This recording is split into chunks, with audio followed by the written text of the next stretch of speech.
Manchester United have had defensive midfielder issues for a long time.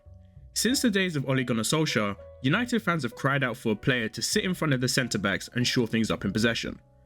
Failed pursuits of Frenkie de Jong and Declan Rice have forced United to go for players like Casemiro, who justified his price tag in his first season before falling off heavily in his second. The Brazilian's capitulation has left the club in the same position as a few years ago, looking for a DM. Recent reports have now linked United with Paris Saint-Germain's Manuel Ugarte, who joined the club in 2023 from Sporting. With the Uruguayan 23-year-old not being in France for long, but wanting to leave, question marks might be raised concerning the player's ability. However, his stats and on-pitch performances justify United's interests. Let's take a look at Manuel Ugarte and why he might be the perfect player to fix United's defensive midfield issues. In short, Ugarte is an assured possession keeper and ball winner. His defensive numbers are great. Ranking in the 99th percentile for duels won shows that he likes to get involved. This ranking is very impressive on its own, but PSG ranked top for average possession amongst Europe's top 5 leagues this season. Despite not having much time off the ball, Ugarte managed to assert himself in opposition attacks at a high volume. Winning the ball back quickly is a key part of keeping possession, which makes Ugarte a great asset to any team trying to control the game, something that United have struggled to do this season. His 53rd percentile ranking for duel success and 67th percentile ranking for aerial duel success also confirm that his efforts weren't just for nothing, consistently winning the ball back for the team. A 90th percentile ranking for interceptions also demonstrates his ability to read players' moves. In possession, Ugarte's main objective was to keep things moving, something that he did very well. Ugarte ranked in the 90th percentile for Ligue 1 midfielders for passes completed, and put up great numbers for pass completion of all ends. Whilst the 63rd percentile ranking for short pass completion may seem like an issue, this ranking corresponds to 90.4%, nothing to worry about. However, Ugarte isn't the most forward-thinking player. Low rankings for progressive passes and carries, combined with that high passing volume, implies a lot of lateral plays by the midfielder. Low rankings for creative metrics also suggest that his game doesn't concern the final phase of play very much.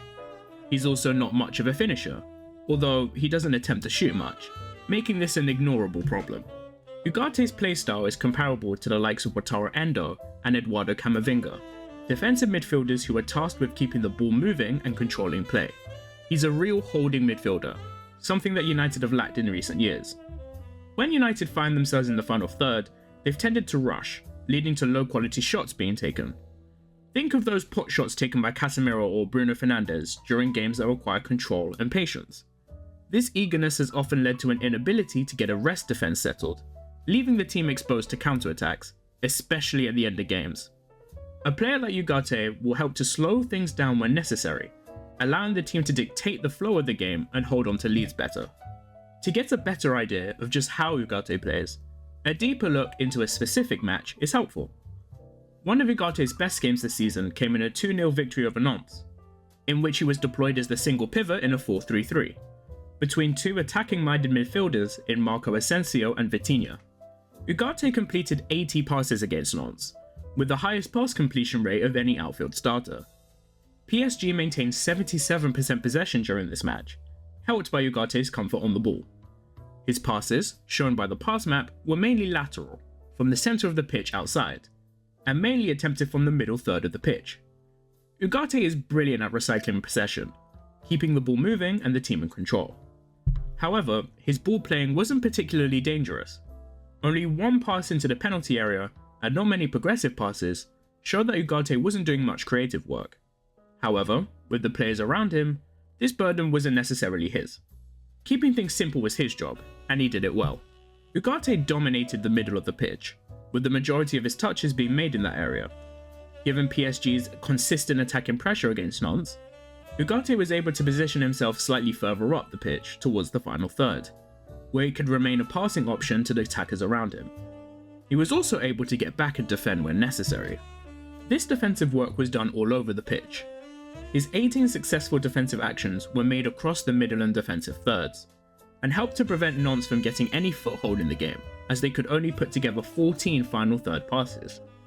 In this match, Ugarte was something of a silent metronome, not doing anything ostensibly impressive on the ball, but helping to keep the beat and maintain tempo through simple lateral passes and a tenacious defensive work rate.